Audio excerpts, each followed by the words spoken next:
How's it going, YouTube? This is Kumo. Today I will be talking about the benefits of strength training. It's going to be more strength training than exercise in general, which would include flexibility training, cardiovascular, endurance type training. This is going to be more strength training than any one of those categories. So I have a list right here which I will read from, and I'll tell you personal experiences from strength training and the benefits of strength training essentially. So the first one I want to go over is it increases muscular size. When people think about strength training, they think about getting huge, getting ripped, getting bigger muscles. This is true, but there's only about 10% of the population that can get huge muscles due to genetic factors. This also will include the prevention of muscle loss. As we grow older, we start to lose muscle, and it just depends on the age group, but adults will lose anywhere from 5 pounds to 7 pounds of muscle every decade, and this is going to have a lot of effects on the body as we go along. These benefits, and essentially you could look at it as benefits and then consequences of not exercising or strength training. Second one is going to be, with increased muscular size, is going to be increased muscular strength. And again, as we get older, we start to lose our strength, and this could lead to different things. It does increase bone density. When you're doing weight-bearing exercises, anything that you're using your body weight with, that you're not being held up by water, or even walking. Even walking is going to be considered a weight-bearing exercise because you're bearing weight, you're holding your own body weight up. This will prevent bone loss or any disease that is associated with bone loss or bone health. So osteoporosis is going to be helped when you strength train. Not helped, but prevented when you strength train. Improved posture is going to be due to improved musculature. If you have muscles working properly, you're going to be sitting upright. You're not going to be leaning over to one side. You're not going to have like a shoulder higher than the other. It's going to reduce essentially muscle imbalances, which is going to improve your posture. There are certain things you cannot improve. That's going to be like bone length differences, which that's genetic. That's not going to improve that. Also, posture is going to come with balance. As your muscles become more effective at working, you're going to improve your balance, which will improve or prevent falling. As we get older, falling becomes an issue, and I'm actually going to share that story a little bit later. But it improves balance, which will help prevent falls, which falls are not good. You get hurt, you can break bones, but with your improved bone density, you should have a less chance of getting any fractures or broken bones. It also improves flexibility. So most people think when you exercise, when you strength train, that you become less flexible, and this can be the case if you are not using full range of motion. If you're using full range of motion in all the exercises you do, then you're working through all of the range of motion, which you shouldn't be reducing or tightening your muscles. So it prevents stiffness, tightness, which will prevent injuries if you keep your muscles nice and lengthened, the proper length they should be. But this does not include hyper extension or exaggerated ranges of motion. If you train with exaggerated ranges of motion that you shouldn't be, this can lead to injuries. So to prevent that, you want to train with full range of motion, proper range of motion, not just going as low as you can or stretching as far as you can. That's going to be for flexibility, not for strength training. What is also improved is going to be your joint function. So if you're using full range of motion, your joint should be working properly unless you have a disease of some sort with joints or inflammation of the joints. But if you're working full range of motion, this is going to help you keep your joints nice and healthy, because if you are doing if you don't use it, you lose it, essentially. So if you're not using your joints all the way, then you're gonna lose your joints, if that makes any sense. This is just a brief overview of everything. In future videos, I'll go into more detail about some of these factors or benefits. It also increases pain tolerance. So when you're underneath a stressful weight or in between a stressful set, you're going to be feeling discomfort or hopefully not pain, but discomfort. So you're going to get used to being under this uncomfortable situation or time period, which will improve your pain tolerance, which is good. Unless you don't feel any pain, then you could be hurt and not realize it, but it's not going to make you just invulnerable to pain. It's going to reduce the pain that you have. This strength training will improve your heart. It will strengthen the heart muscles, not to the extent of cardiovascular exercise, but if you are exercising, any exercise is going to increase your heart rate, which is going to improve your heart health. There are heart rate zones that you want to be in to improve your resting heart rates, to improve your heart strength, but that's another video right there. So with the improved strength of the heart, you improve the cardiovascular system, because the heart is part of the cardiovascular system. It becomes stronger, meaning that your blood vessels are going to have to become stronger. They'll become thicker, but still remain flexible when you strength train. Alright, so this will mean it increases your blood pressure or reduces blood pressure, which is good. You don't want to have elevated blood pressure all the time, because that can lead to certain diseases of the arteries and of the heart. Also, this will increase, increase and improve. It will improve your recovery time. So if your heart is pumping better, more blood, and your cardiovascular system is working more efficiently, then you're going to be getting more oxygen, more nutrients to your muscles and to all your other organs. So this is going to improve recovery time of not only muscles, but internal organs or any other system that you have, bones. Any of those systems is going to be getting oxygen and nutrients better and faster. Strength training also increases your metabolism. There is debates on how much it increases, but I have read in different books that it can be up to 7% of your resting metabolism.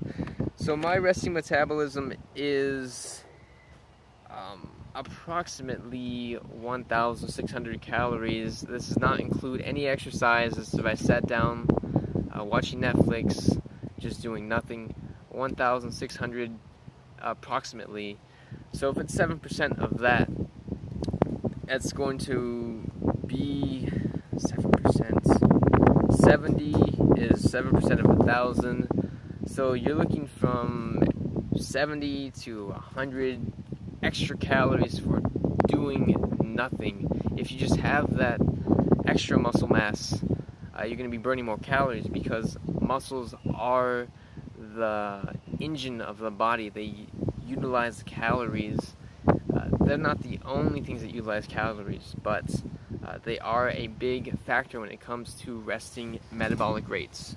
So it does improve your metabolism, which will help prevent weight gain, or can help with weight maintenance. So it just depends on what your goals are. It can help with those goals. It also improves fuel utilization. This includes glucose, which is the sugars and stuff of our body, and also it helps with fat utilization. So when you're improving your glucose utilization, that means you help to prevent diabetes, more specifically type 2 diabetes. You can keep your blood sugars in check more often if you did not exercise. Fat utilization is going to help reduce fat stores, which means that you're going to have less fat on your body, which will help contribute to a leaner body composition. And notice I didn't say more desirable, because that's just an opinion, but it is more of a leaner body composition, which is good, because extra fat can increase your risk for certain diseases such as cancers and heart disease and other such diseases. And also, when you become healthier and you have a better body composition, that can also improve your self-esteem and self-image, which helps to boost your confidence. So not only does it have physical and physiological benefits, but you're going to have mental improvements as well. This is just some of the few, or one of the few mental benefits, is you just think better of yourself. Also improves your mood. So like I said before, if you're improving your self-esteem, your mood will increase, and this can help prevent and keep off depression. I don't know any statistics off my top of my head of depression, but it does affect people, and exercise can help to reduce depression and the effects of depression. So that's a really good thing. Also improves the quality of your life. So everything that you listed here is a benefit. It will increase your quality of life. So I want to share 2 points that are not as serious, but that do have their benefits. So the last 2 points I want to share are, it makes your body invincible. Now I'm exaggerating with that. You do not become invincible, but your body does become tougher with the improved health of your muscles and bones, and your ability to move around. You are going to be less susceptible to injuries. For example, in the period of 6 months, I have been hit by a car while on my bike, not even in my car, on a bike, and I walked away pretty much just bruised and kind of upset that I could miss my next training workout. But I did not sustain any serious injuries. I was sore the next morning. I actually did more damage to the car than it did to me. I broke its mirror, and I was essentially walked off basically unharmed. Another injury that I had was I would say, a pretty bad fall. While I was training, I slipped and I fell, and the way that I fell, I hurt my hip and I hurt my neck, and for a long period of time I could not even lift my head up. I had, from laying down, I had to roll over and essentially do a back extension to get up. But with strength training, that has helped with recovery time. But it could have been a lot worse if I had weaker muscles and less dense bones It could have ended up with some type of bone fracture in either my neck or even my spine or hips. Last but not least, yesterday I had a bookshelf fall on me, and this was just due to wind. It wasn't filled with books, but it wasn't like it didn't hurt me, it just hurt less. I did not sustain any real injuries. I was able to exercise today, but the point is of all these different stories is it does make your body less susceptible to injuries. It reduces your pain, it will increase your recovery time. So it does have its benefits. So that's the first of the two kind of bonus facts that exercises will do. And the last but not least is it helps to prevent aging. I'm not talking about the concept of age, that you are 17 or 30 years of age. I'm talking about how you feel physically and mentally. I started exercising when I was 17 years old, and ever since then I felt like I have not aged at all. I can do things that I was not able to do when I was 17. So that means that sorry, there's an ant biting me and I kicked the tripod. But that means that essentially I'm younger than when I was 17. So it prevents aging. I haven't been this healthy ever in my life. So I'm just assuming that physically I'm like 16 or 17 years old, even though my birthday was last week and I'm closer to 25. I'm only 23, but I almost feel essentially 9 years. If I was 25, it's almost 10 years younger. It's only 16, 17, it's only about 8 years, I think. Yeah, it's only about 8 years, but still, that's a considerable difference. 8 years, 8 out of almost 24, that's 33% age reduction. That's not a statistic, I'm just saying that's, for me, that's how much younger I feel. Anyways, you guys, if you like this video, give a thumbs up, subscribe, share with a friend who you think will benefit from this video. If you have any questions about the specific benefits, just let me know and I will get back to you as soon as I can. Obviously I can't get back to you when I'm working, but I'm not working all the time, so I can get back to you guys. Yeah, just let me know what you thought about this video, and if you have more benefits to strength training, list them in the comments below. This is not at all an exhaustive list of benefits, but it was just kind of a quick overview. And if you want one of these done in more detail, again, list it in the comments below, and I will do my best. I will research this benefit and get more scientific data on it with resources and references. Just let me know what you want to hear, what you want to see, and I will make it happen. Alright, you guys, I will see you guys in the next video. Peace and happy health. I don't know what to say. See you later, guys.